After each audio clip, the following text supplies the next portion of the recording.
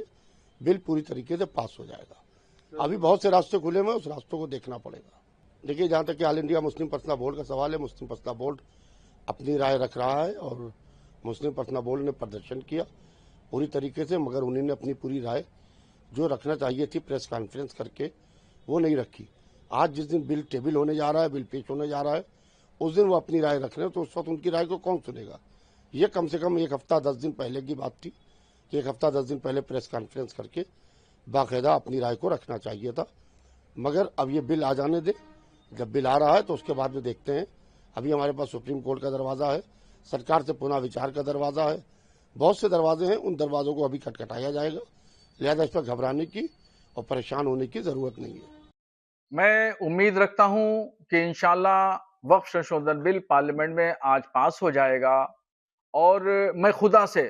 یہی دعا کرتا ہوں کہ اللہ اس کو پاس کرا دے تاکہ مسلمانوں کی غربت کا خاتمہ اس بل کے ذریعے ہو جائے۔ چونکہ ہمارے بزرگوں نے وقف کی تھی زمینیں، اس لیے وقف کی تھی کہ غریب، کمزور، لاچار، یتیم، بیوہ مسلمانوں کی اس سے ہونے والی آمدنی سے مدد ہوگی، ان کی خود کفالت ہوگی، ان کی ترقی ہوگی، ان کی فلاح و بہبود کے لیے کام ہوں گے، ان کے جن کلیان پر دھیان دیا جائے گا، مگر یہ سب نہ ہو کر کے وقف بورڈوں کے چیئرمین، ممبران اور سمبندھت ادھیکاریوں نے بھو مافیاؤں سے مل کر کے کرپشن کیا، خوب وقف کی زمینوں کو لوٹا کھسوٹا اور وقف کی زمینوں کو برباد کر دیا۔ اب امید جگی ہے کہ وقف شنشودھن بل آنے سے ان تمام چیزوں پہ روک لگے گی، لگام لگے گی، اور جس جائز مقصد کے لیے ہمارے بزرگوں نے خیر کے کام کے لیے ہمارے بزرگوں نے جو یہ زمینیں وقف کی تھی، اس جائز مقصد میں خرچہ کیا جائے گا اور اس میں لگے گی، تو اس میں ایجوکیشن ہے، فلاح بہبود کے کام ہیں، وہ سب کام ہوں گے۔ اور اس سے جو لوگوں مسلم پرسنل لا بورڈ اور خاص طور پر اویسی صاحب مسلمانوں کو ڈرانے دھمکانے کا کام کرتے رہے، اور انہوں نے مسلمانوں کے درمیان بہت غلط فہمی پیدا کی اور یہ کہا کہ مسجدیں چھین لی جائیں گی، مدرسے چھین لی جائیں گے، خانقاہیں چھین لی جائیں گی، جبکہ اس شنشودھن بل سے ایسا کچھ ہونے والا نہیں ہے۔ میں مسلمانوں کو یقین دہانی کرانا چاہتا ہوں کہ وقف شنشودھن بل سے نہ ڈرنے کی کوئی ضرورت نہیں ہے۔ مسجدوں کو، مدرسوں کو، خانقاہوں کو، عیدگاہوں کو، قبرستانوں کو کوئی خطرہ لاحق نہیں ہے، بلکہ اس سے اور ترقی ملے گی۔ اور میرا دعویٰ ہے کہ اگر وقف کی پراپرٹیز سے ہونے والی آمدنی جائز طریقے سے غریب کمزور مسلمانوں کے لیے خرچہ کی جائے تو میرا دعویٰ ہے، چیلنج ہے کہ پورے ہندوستان سے کوئی بھی مسلمان غربت زدہ نہیں رہ جائے گا، مسلمانوں کی غربت ختم ہو جائے گی۔ چوراہوں پر مسلمانوں اور برقع پوش خواتین جو بھیک مانگتی ہیں وہ بھیک مانگتی ہوئی نظر نہیں آئیں گی، سب اپنے پیروں پہ کھڑی ہوں گی، خود کفیل ہوں گی۔ اس لیے مجھے امید ہے اور قوی امید ہے کہ انشاءاللہ یہ بل پارلیمنٹ میں پاس ہوگا۔